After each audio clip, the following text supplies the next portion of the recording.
Praise the lord.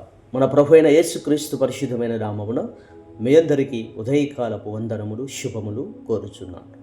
ఈరోజు ధ్యానాంశం, ఆయన రక్తము వలన పరిశుద్ధ స్థలమునందు ప్రవేశించుటకు మనకు ధైర్యము కలిగి ఉన్నది. హెబ్రీయులకు రాసిన పత్రిక 10వ అధ్యాయము 19వ వచనం. ప్రియమైన దేవుని వారులారా, ఈ ఉదయం మనం ధ్యానం చేయబోయేటువంటి దేవుని వాక్యం హెబ్రీయులకు 10వ అధ్యాయము 19వ వచనము. ఈ వాక్యములో ఒక గొప్ప సత్యం దాగి ఉంది.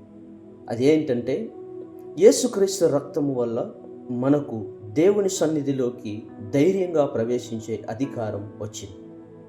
పాత నిబంధన కాలములో పరిశుద్ధ స్థలంలోనికి ఎవరైనా ప్రవేశించడానికి అనుమతి ఉండేటువంటిది కాదు.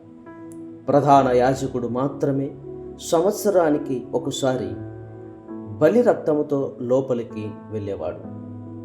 ఎందుకంటే దేవుని పరిశుద్ధత ముందు పాపి అయిన మనిషి నిలబడలేడు అని.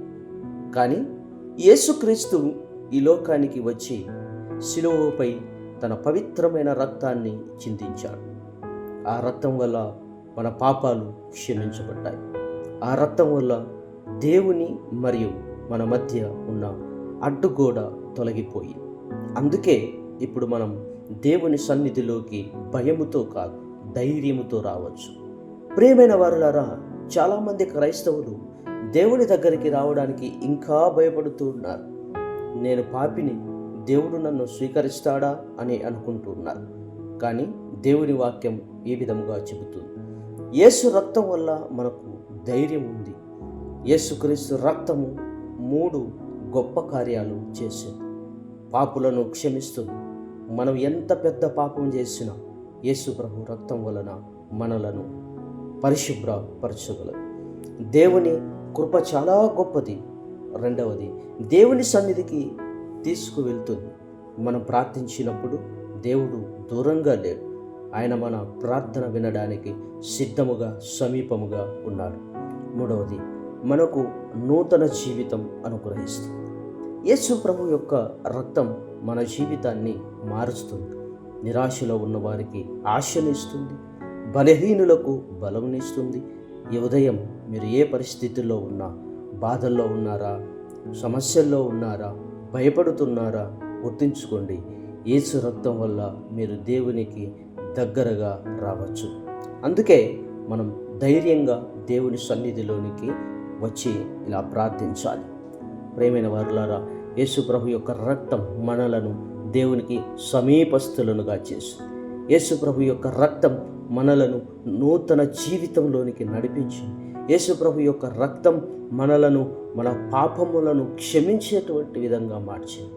కాబట్టి ఈ యొక్క ఉదయకాల సమయం నందు మనం పాపం చేసి ఉన్నాం, నేను దేవుని సన్నిధికి రాలేను అని, దేవుని సన్నిధికి రావడానికి నువ్వు భయముతో ఉన్నావా? దేవుడు నిన్ను ప్రేమతో పిలుస్తున్నాడు. నా కుమారుడా, నా కుమార్తె, నీవు నా దగ్గరికి రా అని ఆయన ఆహ్వానిస్తూ ఉన్నాడు. నువ్వు చేసినటువంటి పాపాలు, ఒకవేళ నేను తప్పు చేశానని నీలో పశ్చాత్తాపం కలిగిస్తూ ఉన్నట్లయితే ఈరోజే వాటిని విడిచిపెట్టి దేవుని సన్నిధిలోనికి ధైర్యంగా నువ్వు రావడానికి ప్రయత్నం చేయి, ప్రార్థన చేయి, ప్రయాసపడు.